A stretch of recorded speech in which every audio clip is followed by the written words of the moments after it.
Hello friends, शिक्षणा तो मैं आ गया हूँ आप सभी के लिए previous year most important question series का पार्ट 5 लेके। तो आज हम पढ़ने वाले हैं अल्टरनेटिंग करंट। तो सबसे पहले हम देखते हैं डीसी करंट और एसी करंट में डिफरेंस। देखिए, आप सभी को पता है कि आप सभी के घर में करंट आता है, पर वह एसी करंट होता है या डीसी करंट, इसमें कंफ्यूजन होगा। तो मैं बता दूं आपको कि आपके घर में जो आता है वो एसी करंट होता है। तो आइए देखते हैं इन दोनों के डायग्राम के थ्रू कि इन दोनों में डिफरेंस क्या है। तो देखिए, सबसे पहले मैं बता दूं आपको कि देखिए डीसी में हम क्या एक बैटरी या फिर एक ईएमएफ प्रोवाइड करते हैं, जो कि एकदम कौन सा सोर्स होता है, डीसी सोर्स अप्लाई करते हैं। तो देखिए, इसमें होता क्या है कि हमने माना कि हमने 5 वोल्ट की बैटरी अप्लाई करी। तो देखिए, इसमें जो वोल्टेज होगा वो इन द स्टार्टिंग, यानी कि स्टार्टिंग में भी कितना होगा 5 वोल्ट, और ओवरऑल जितना भी टाइम ड्यूरेशन के लिए इसमें करंट फ्लो होगा वो पूरे टाइम ड्यूरेशन के लिए इसमें 5 वोल्ट ही रहेगा। ना इसकी वैल्यू कम होगी ना इसकी वैल्यू बढ़ेगी। लेकिन जब एक एसी सोर्स अप्लाई करते हैं तब क्या होता है कि मान लीजिए मैंने यहाँ पे 5 वोल्ट का एसी सोर्स अप्लाई करा है। तो देखिए, स्टार्टिंग में क्या होगा कि हमने यहाँ पे मान लीजिए गैल्वेनोमीटर लगाया है। तो गैल्वेनोमीटर में एक नीडल होता है, तो नीडल देखिए यहाँ 1 2 3 4 5 ऐसे करके रीडिंग होगी। तो जब हम यहाँ पे एसी सोर्स अप्लाई करेंगे और स्विच ऑन करेंगे तब क्या होगा, इसलिए जो नीडल है ये 1 पे जाएगी, फिर देन 2 देन 3 देन 4 देन 5, यानी कि धीरे धीरे बढ़ेगी। देखिए, हम ग्राफ से भी देखें तो देखिए 1 2 3 4 5 जैसे जैसे टाइम बढ़ रहा है वैसे वैसे इसका वोल्टेज बढ़ रहा है। देन आपका एक पीक वैल्यू आएगी। पीक वैल्यू के लिए 5 वोल्ट की बैटरी थी, तो इससे ज्यादा तो अप्लाई हो नहीं सकता। तो 5 वोल्ट पे क्या होगा कि ये 5 वोल्ट पे थोड़ा सा रुकेगी, देन ये धीरे धीरे घटना शुरू हो जाएगी। जी हाँ फ्रेंड्स, देखिए 5 से 4 3 2 1, देन एक टाइम आएगा जब ये 0 हो जाएगी। अब देखिए 0 हो गया है, अब इसके पास दो ऑप्शन है, या तो करंट अपोजिट डायरेक्शन में फ्लो होना शुरू हो जाए या फिर उसी डायरेक्शन में वापस 1 2 3 4 5 वोल्ट। तो होता क्या है फ्रेंड्स कि ये अब मान लीजिए स्टार्टिंग में क्या इस डायरेक्शन में करंट फ्लो हो रहा था, तो अब क्या होगा कि ये देखिए ये नेगेटिव में चली जाएगी। देखिए -1 -2 -3 -4, ये नीडल कहां चली जाएगी, अपोजिट डायरेक्शन में। तो इसी का अकॉर्डिंग क्या होगा कि जो करंट है वो अब अपोजिट डायरेक्शन में फ्लो होने लगेगा। स्टार्टिंग में अगर ये क्लॉकवाइज हुआ था तो अब कैसे होने लगेगा, एंटी क्लॉकवाइज। तो आइए अब इसके डिफरेंसेस थोड़ा पढ़ लेते हैं। देखिए, in DC current electric charge flow only in one direction. जैसे कि हमने देखा कि देखिए एक ही डायरेक्शन में फ्लो हो रहा है, ये देखिए नीचे कुछ नहीं है, यानी कि अगर स्टार्टिंग में इस डायरेक्शन में करंट फ्लो होना शुरू हुआ है तो ओवरऑल जितना भी देर इसमें स्विच ऑन रहेगा एक ही डायरेक्शन में करंट फ्लो होता रहेगा। इसमें पढ़ते हैं, in AC current electric charge changes its direction periodically, यानी कि देखिए एक पीरियड के बाद, यानी कि ये 5 वोल्ट तक गया, देन ये थोड़ा कम होना शुरू हुआ, देन ये नेगेटिव में गया, यानी कि यहाँ पे स्टार्टिंग में क्या हुआ, ये क्लॉकवाइज घूमना शुरू हुआ, देन क्या हुआ कि जब ये 0 पे आया तब ये एंटी क्लॉकवाइज घूमना शुरू हो गया, यानी कि ये अपनी डायरेक्शन पीरियोडिकली चेंज कर रहा है। अब हम पढ़ते हैं second point, DC current can not transfer at long distance because of very large energy loss. अब आपके मन में ख्याल होगा कि सर हमारे घर में एसी करंट क्यों आता है, डीसी करंट क्यों नहीं। तो सबसे बड़ा जो रीजन है वो यही है कि लॉस। जी हाँ फ्रेंड्स, एनर्जी लॉस। अगर हम डीसी करंट अपने घर में सप्लाई करना शुरू करें तो बहुत ज्यादा एनर्जी का लॉस होगा। मैंने माना कि दिल्ली में इसका जो पावर मतलब जो डीसी करंट है वो दिल्ली में बन रहा है और मुझे भोपाल में चाहिए, तो दिल्ली से भोपाल में लाने तक इतना एनर्जी लॉस हो जाएगा कि हमें जितना मतलब बहुत ज्यादा एनर्जी लॉस होगा और हमें इकोनॉमिकली भी बहुत ज्यादा लॉस होगा। देन अगर हम एसी करंट देखें तो एसी में क्या होगा, ये बहुत ही एफिशिएंट होता है कि अगर आपको दिल्ली से यहाँ लाना है तो आप इजीली ले आएंगे और बहुत ही कम लॉस इसमें एनर्जी का लॉस होता है। देन हम थर्ड पॉइंट देखते हैं, the frequencies of DC is 0। Frequency क्या होती है, देखिए फ्रीक्वेंसी फ्रीक्वेंटली कोई काम होता है तो वो कैसे होता है, जल्दी जल्दी। तो सेम फ्रीक्वेंसी क्या होती है कि देखिए हमारे घर में 50 हर्ट्ज टू 60 हर्ट्ज की फ्रीक्वेंसी आती है। तो इसका मतलब क्या होता है एक्चुअल, तो देखिए अगर मान लीजिए एक बल्ब है वो जल रहा है एसी सोर्स के थ्रू, देन क्या होगा कि वो 1 सेकंड में अगर 50 हर्ट्ज से उसमें फ्रीक्वेंसी है तो वो 1 सेकंड में 50 बार बंद होगा और 50 बार चालू होगा। जी हाँ फ्रेंड्स, ये हम अपनी आंखों से नहीं देख पाएंगे, ये बहुत जब स्लो मोशन में देखा जाएगा तभी आप ऑब्जर्व कर पाएंगे कि एक बल्ब जब हमारे घर में जलता है तो 1 सेकंड में 50 बार बंद होता है और 50 बार चालू होता है, जबकि डीसी में 0, यानी कि डीसी में बल्ब बंद नहीं होता है, वो कंटिन्यूअसली जलता रहता है। अब हम पढ़ते हैं अगले पॉइंट की तरफ, the current of magnitude very with time is constant. देखिए मैग्नीट्यूड यहाँ पे क्या है कि मैंने आपको बताया था कि स्टार्टिंग में अगर 5 वोल्ट है ना डीसी, तो वो पूरे ड्यूरेशन में जितने भी देर के लिए इसमें करंट फ्लो होगा ना डीसी वाले सर्किट में, वो हमेशा 5 वोल्ट ही रहेगा। पर एसी में क्या होगा कि देखिए स्टार्टिंग में 1 2 3 4 5 देन 4 3 2 1 देन नेगेटिव जाएगा। तो मतलब क्या है कि इसमें जो मैग्नीट्यूड है वो चेंज होगा। अब हम बढ़ते हैं, the source of availability is battery और सेल। मैंने आपको बताया कि यहाँ पे क्या या तो बैटरी या सेल। देखिए होता क्या है कि एसी करंट जो है ना, ये दुनिया में 99% जो करंट का यूज होता है वो एसी का ही होता है। तो जो 1% है ना वो डीसी का होता है। वो किसके थ्रू होता है? वो होता है बैटरी और सेल के थ्रू।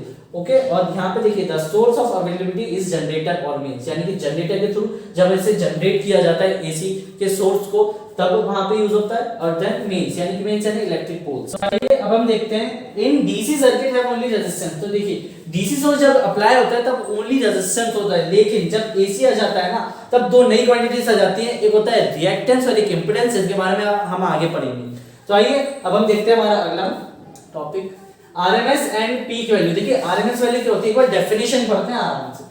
देखिए root mean square value of an AC is defined as that value of steady current. देखिए स्टेडी करंट एक नई टर्म है, इसे देखिए स्टेडी करंट डीसी करंट का ही दूसरा नाम क्या है? Steady current. ये दोनों एक ही होते हैं, ठीक है। स्टेडी करंट यानी कि डीसी करंट, ये आपको याद रखना है। Which should generate the same amount of heat in a given resistance in a given time as is done by the AC. देखिए हम एक एग्जांपल के थ्रू समझते हैं। देखिए मैंने माना कि मेरे पास एक रेजिस्टेंस है और देखिए इसमें बोला है कि एक गिवन टाइम है, यानी कि हमने माना कि हमारे पास 60 सेकंड है। आप कुछ भी मान सकते हैं, पर मैंने माना कि 60 सेकंड है। तो अगर हम इसमें एक डीसी सोर्स अप्लाई करें तो इस डीसी सोर्स के थ्रू 60 सेकंड में जो इस रेजिस्टेंस के थ्रू हीट जनरेट होगी, उतनी ही अमाउंट ऑफ हीट अगर हम एसी सोर्स से जनरेट करना चाहें तो वो कितने वोल्टेज की वैल्यू से होंगे, उसी वोल्टेज की वैल्यू को क्या कहते हैं? RMS value. एक बार आराम से समझते हैं। देखिए ये रेजिस्टेंस है, ये डीसी सोर्स है। अगर मैं 60 सेकंड के लिए इसमें करंट फ्लो करूं तो इसमें कुछ हीट जनरेट होगी। उस मैंने माना कि x जूल हीट जनरेट होगी।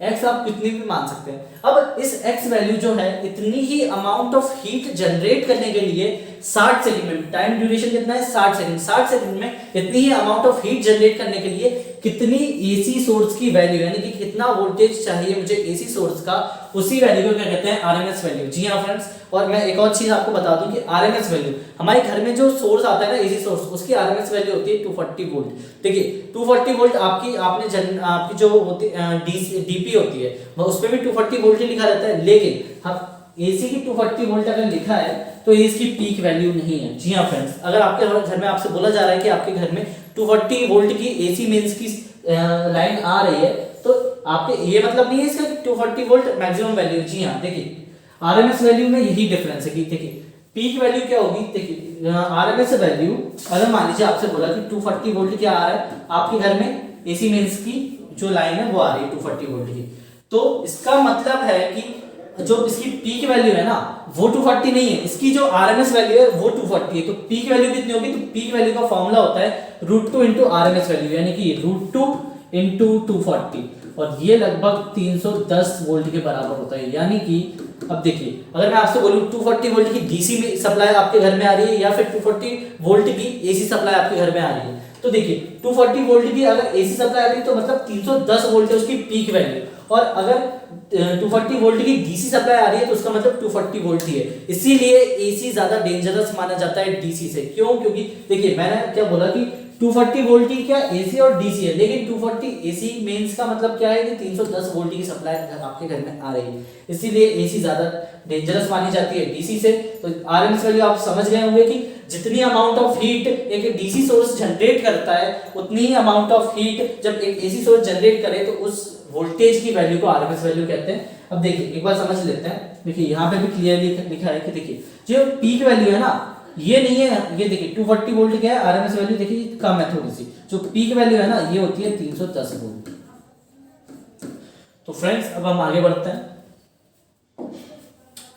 तो देखिए अब मैंने आपको बताया था स्टार्टिंग में कि जब एसी सोर्स आता है तब दो नई टर्म्स आती है, रिएक्टेंस एक इंपेडेंस। तो देखिए होता क्या है, रेजिस्टेंस हम डेफिनेशन पढ़ते हैं। Resistance is the opposition caused by an ohmic resistor in an AC circuit. Resistance हम पहले करंट इलेक्ट्रिसिटी में पढ़ चुके हैं, ठीक है। उसमें क्या था कि रेजिस्टेंस वो, जैसे मैंने आपको एग्जांपल भी दिया था कि अगर हम गाड़ी चला रहे हैं तो अगर हाईवे, आपको पता है हाईवे एकदम प्लेन रोड होता है तो वहां पे एकदम स्मूथली चलेगी, जितनी स्पीड से चाहे हम चला सकते हैं। लेकिन अगर उसी जगह क्या हो कि बहुत सारे ब्रेकर्स आ जाए, गड्ढे आ जाए हमारे रास्ते में, तो हमारी गाड़ी चलाने में परेशानी होगी और हम जितनी स्पीड से चाहते हैं उतनी स्पीड से गाड़ी नहीं चला पाएंगे। तो उन्हीं ब्रेकर्स और गड्ढों का काम कौन करता है? ये रेजिस्टेंस एज अ, और ये रेजिस्टेंस किसके लिए करता है? करंट के लिए, ठीक है फ्रेंड्स। अब देखिए रिएक्टेंस, रिएक्टेंस क्या है? Resistance offered by only one component either a capacitor or inductor in an AC circuit is called reactance. अब देखिए रिएक्टेंस क्या है? रिएक्टेंस भी एक टाइप का रेजिस्टेंस ही है, लेकिन रिएक्टेंस क्या है कि मान लीजिए मैंने कि सर्किट में कैपेसिटर लगाए या फिर इंडक्टर लगाए, तो ये भी तो कुछ रेजिस्टेंस प्रोवाइड करते होंगे ना, ये भी तो कुछ बाधाएं लाते होंगे ना करंट के मार्ग में। तो वही जो प्रॉब्लम्स है, वही जो बाधाएं हैं, उसको क्या कहा जाता है? रिएक्टेंस। तो अब देखते हैं impedance. When two or more components among resistors, inductors or capacitors are present in an AC circuit, then the resistance offered by the combination is called impedance। यानी कि मैंने माना कि एक सर्किट है मेरे पास, उसमें रेजिस्टेंस, कैपेसिटर और इंडक्टर तीनों लगे हुए हैं, और उन तीनों को मिला के, यानी उन तीनों को कैलकुलेट, उन तीनों का एक जो, इन तीनों को मिला के जो एक रेजिस्टेंस बनेगा ना, उस रेजिस्टेंस को बोलते हैं इंपीडेंस। यानी कि रेजिस्टेंस, इंडक्टर और कैपेसिटर, इन तीनों के जो देखिए रेजिस्टेंस का तो रेजिस्टर का तो रेजिस्टेंस होता है, और कैपेसिटर और इंडक्टर का रिएक्टेंस होता है, तो इन दोनों को मिला के जो रेजिस्टेंस बनता है ना, उसे इंपीडेंस कहते हैं, ठीक है फ्रेंड्स। अब देखिए सेकंड पॉइंट देखते हैं, resistance does not depend on frequency. देखिए फ्रीक्वेंसी मैंने अभी आपको बता ही चुका हूं, तो ये इस फ्रीक्वेंसी पे डिपेंड नहीं करता, लेकिन reactance depends upon frequency। for inductor it is directly proportional and for capacitor it is inversely proportional। इसका फॉर्मूला बताता हूं मैं आपको। देखिए इसका फॉर्मूला होता है, इसका x से डिनोट करते हैं और इसका फॉर्मूला होता है, देखिए इन्होंने क्या बोला है कि for inductor it is directly proportional, तो इसका फॉर्मूला होता है ओमेगा एल, और कैपेसिटर के लिए होता है ओमेगा अपॉन सी। ये कैपेसिटर है और ये एल का मतलब है इंडक्टर। तो ये रहे इसके फॉर्मूले, आप इससे भी देख सकते हैं कि ये डायरेक्टली प्रोपोर्शनल है और इनवर्सली प्रोपोर्शनल है। और देखिए impedance it depends on frequency. देखिए अगर ये दोनों टर्म्स इंपीडेंस में आएंगी तो ये भी एनआर प्रोपोर्शनल हो जाएगा, किसके? फ्रीक्वेंसी के। अब देखते हैं आगे, it is denoted by R. Resistance का तो आपको पता ही है, आर से डिनोट किया जाता है, ये एक्स से और ये जेड से। अब आइए फ्रेंड्स, अब हम आगे बढ़ते हैं। अब देखिए अब हम पढ़ने वाले हैं ट्रांसफार्मर। ये बहुत ही इंपॉर्टेंट टॉपिक है इस चैप्टर का, तो इसे थोड़ा अच्छे से पढ़ेंगे। तो देखिए ट्रांसफार्मर होता क्या है? ट्रांसफार्मर कुछ नहीं है। देखिए अगर आपको एक एसी मेंस की सप्लाई है, मान लीजिए मेरे पास 200 वोल्ट की एसी मेंस की सप्लाई है, अगर मुझे उसे बढ़ाना है, यानी कि स्टेप अप करना है, यानी कि 200 वोल्ट को मेरे को 300 वोल्ट में कन्वर्ट करना है, या फिर 200 वोल्ट को 100 वोल्ट में, यानी कि वोल्टेज मेरे को बढ़ाना है या घटाना है, तो मैं किसके थ्रू करूंगा? ट्रांसफार्मर के थ्रू। तो इसकी डेफिनेशन पढ़ते हैं। A transformer is a device used in the power transmission of electrical energy। देखिए पावर ट्रांसमिशन यानी कि वोल्टेज को बढ़ाने घटाने को, ठीक है। The transmission current is AC। देखिए AC में ही होगा, ये याद रखना है, ये DC में नहीं होता है, ठीक है। It is commonly used to increase or decrease the supply voltage without a change in the frequency of AC। देखिए ये फ्रीक्वेंसी चेंज नहीं करता है। अगर आप 50 हर्ट्ज के 200 वोल्ट है, उसी को 300 वोल्ट में कन्वर्ट करना है, तो 300 वोल्ट की फ्रीक्वेंसी भी 50 हर्ट्ज ही रहेगी। अब हम आगे बढ़ते हैं। The transformer works on the principle of electromagnetic induction and mutual induction। ये हम पढ़ चुके हैं, उसी के प्रिंसिपल पे ये वर्क करता है। तो आइए देखते हैं इसकी वर्किंग समझते हैं पहले तो। देखिए होता क्या है कि इसमें दो कॉइल होती है, एक प्राइमरी कॉइल है, सेकेंडरी कॉइल। तो अगर हम प्राइमरी कॉइल में करंट फ्लो करना शुरू करते हैं तो होता क्या है कि जब करंट फ्लो होना शुरू होता है तो एक कुछ इसमें कुछ फ्लक्स आता है। तो फ्लक्स, अब देखिए एसी सप्लाई है तो करंट फ्लक्चुएट होगा, करंट कम ज्यादा होगा, तो उसके कारण क्या होगा? फ्लक्स भी कम ज्यादा होगा। और फ्लक्स के चेंजमेंट से क्या होता है? Electromagnetic induction. जहां पे इलेक्ट्रिक फ्लक्स चेंज होता है वहां पे क्या आता है? इलेक्ट्रोमैग्नेटिक इंडक्शन, और वहां पे एक ईएमएफ जनरेट होता है। तो उसी ईएमएफ के कारण यहाँ पे क्या होता है? देखिए ये जो रहती है ना, ये सॉफ्ट आयरन की रहती है। तो सॉफ्ट आयरन क्या करता है कि ये बहुत ही अच्छा पैरामैग्नेटिक सब्सटेंस होता है, तो सॉरी फेरोमैग्नेटिक सब्सटेंस होता है। फेरोमैग्नेटिक सब्सटेंस क्या करता है? मैग्नेटिक फील्ड्स को अपने अंदर से जाने देता है। तो यहां से अगर मैग्नेटिक फील्ड जाती है तो देखिए यहां से मैग्नेटिक फील्ड जा रही है, तो ये देखिए ये वाली जो कॉइल है, यहाँ पे जो कॉइल है, इसमें क्या होगा, इसमें भी कुछ फ्लक्स आएगा, क्यों, मैग्नेटिक फील्ड जा रही है तो इसमें कुछ फ्लक्स आएगा, यानी कि यहाँ पे भी कुछ ईएमएफ जनरेट होगा और उसी ईएमएफ के कारण ये देखिए, अगर यहाँ पे मुझे ईएमएफ बढ़ाना या घटाना है तो इसी के थ्रू होगा। अब यहाँ पे भी दो तरह के ट्रांसफार्मर होते हैं, एक होता है स्टेप अप और एक होता है स्टेप डाउन। जैसे कि नाम से क्लियर हो रहा है, स्टेप अप यानी कि अप यानी कि बढ़ाना, यानी कि इसमें क्या होगा कि हम वोल्टेज बढ़ाएंगे। अगर हमें 200 वोल्ट को 300 वोल्ट में कन्वर्ट करना है तो वो हम स्टेप अप से करेंगे, और अगर वोल्टेज घटाना है तो वो हम स्टेप डाउन से करेंगे। तो आइए देखते हैं। देखिए, step up transformer, they are used between the power generator and power grid. The secondary output voltage is higher than the input voltage, यानी कि सेकेंडरी आउटपुट वोल्टेज जो रहेगा वो हायर रहेगा, यानी कि जो हमें मिलेगा पहले हम जितना देंगे उससे ज्यादा ही हमें मिलेगा।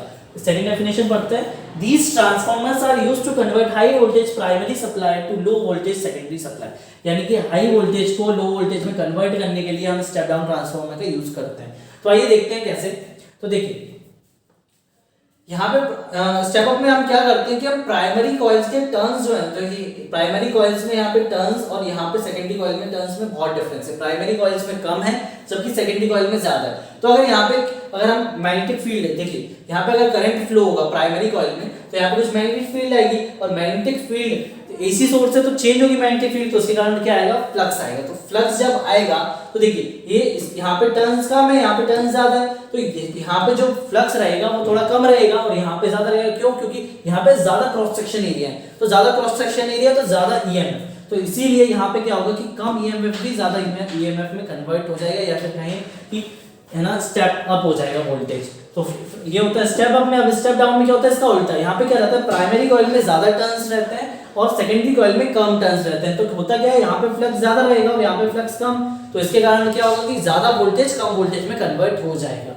आइए अब आगे देखते हैं एप्लीकेशंस ऑफ ट्रांसफार्मर। देखिए, the transformer transmits electrical energy through wires over long distances. अब देखिए, एसी का क्या रहता है ना कि एसी को हम लॉन्ग डिस्टेंस में ट्रैवल कर सकते हैं, मतलब ट्रांसफर कर सकते हैं। अगर दिल्ली से यहाँ पे मंगाना है तो बहुत कम लॉस में हम क्या कर सकते हैं कि है ना एसी जो मेंस का सप्लाई है या वोल्टेज है उसे इजीली ट्रांसफर कर सकते हैं। तो वही ट्रांसफार्मर का काम रहता है कि इसके लॉन्ग डिस्टेंस तक ट्रैवल करवाना।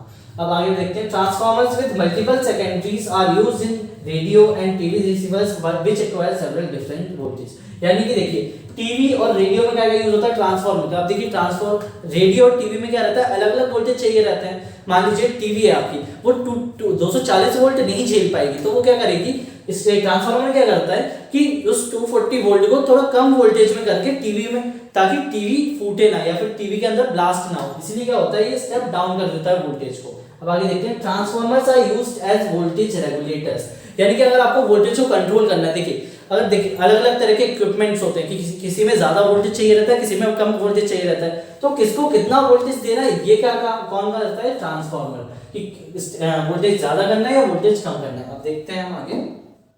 अब देखिए, लॉसेस एंड ट्रांसफार्मर। देखिए, आइडियल तो कोई चीज नहीं है इस दुनिया में, तो लॉसेस हर जगह होते हैं। तो ट्रांसफार्मर में क्या क्या लॉसेस होते हैं, देखिए कॉपर ओमिक लॉसेस। तो देखिए कॉपर ओमिक लॉसेस हम देखें ट्रांसफार्मर में, तो देखिए ये हमारा ट्रांसफार्मर है, तो इसमें क्या होगा कि देखिए जब यहाँ पे करंट फ्लो होगा तो ये काय का बना है, कॉपर वायर रहेगा। तो कॉपर वायर में आपको पता है कि रेजिस्टेंस होता है, तो उस रेजिस्टेंस के कारण कुछ हीट जनरेट होगी, या फिर कहीं हीटिंग इफेक्ट ऑफ करंट, तो उसके कारण कुछ हीट जनरेट होगी। और हीट क्या है, एक टाइप का लॉस ही है ना, तो इसीलिए क्या यहाँ पे कुछ एनर्जी या कुछ वोल्टेज लॉस हो जाएगा। तो वही क्या है हमारा कॉपर ओमिक लॉसेस। अब आगे देखते हैं आयरन कोर लॉसेस। अब देखिए यहाँ पे क्या होगा कि आयरन कोर लॉसेस में एक है हिस्टेरेसिस लॉस और एक है एडी करंट लॉसेस। तो देखिए ये हमें पता है कि ये क्या है, सॉफ्ट आयरन की बनी है। तो सॉफ्ट आयरन क्या है, एक फेरोमैग्नेटिक सब्सटेंस है। तो फेरोमैग्नेटिक सब्सटेंस तो है, पर ये भी क्या आइडियल है, आइडियल तो नहीं है। तो इसमें भी थोड़ा बहुत लॉस होगा, क्या का, मैग्नेटिक फील्ड का। जी हाँ, जब यहाँ से मैग्नेटिक फील्ड पास हो रही होगी ना, तब इसमें भी थोड़ा बहुत लॉस होगा। और एक और चीज, अब देखिए ये क्या है, सॉफ्ट आयरन, तो iron is also a good conductor of electricity. तो यहाँ पे क्या होगा कि यहाँ पे तो करंट का लॉस हो ही रहा था, थोड़ा हीटिंग इफेक्ट ऑफ करंट की वजह से। अब यहाँ पे भी थोड़ा बहुत करंट आएगा, उस करंट को क्या कहते हैं हम, एडी करंट। जी हाँ, ये सॉफ्ट आयरन में जो करंट फ्लो होने लगे ना, यहाँ पे जो करंट फ्लो होगा ना सॉफ्ट आयरन में, इसे क्या कहते हैं, एडी करंट, एडी करंट। अब देखते हैं हम आगे। अब है स्ट्रे लॉसेस। स्ट्रे लॉसेस क्या है, अब देखिए, अब जो फ्लक्स होगा, यहाँ पे जो फ्लक्स होगा, देखिए फ्लक्स को यहाँ से यहाँ जाना है, तो यहाँ से यहाँ जाने में रास्ते में कुछ लॉस होगा फ्लक्स का, या फिर कहेंगे कुछ मैग्नेटिक फील्ड लाइंस डाइवर्ज हो जाएंगी, तो उनके कारण जो लॉस होता है उसे क्या कहते हैं, स्ट्रे लॉसेस। अब देखिए डाइलेक्ट्रिक लॉसेस, तो देखिए हर ट्रांसफार्मर में ऑयल होता है, तो उस ऑयल के कारण क्या रहता है, कुछ रेजिस्टेंस पैदा होता है, उसके कारण कुछ लॉसेस होते हैं, उसे क्या कहते हैं हम, डाइलेक्ट्रिक लॉसेस। तो फ्रेंड्स उम्मीद है आपको ये चैप्टर पसंद आया होगा। तो फ्रेंड्स अगर आप भी और भी ऐसी वीडियोस देखना चाहते हैं तो हमारे चैनल को सब्सक्राइब कर दीजिए, और आपके पास अब ज़्यादा टाइम नहीं बचा है, आप अच्छे से अपनी बोर्ड्स की प्रिपरेशन में लग जाइए। Thank you.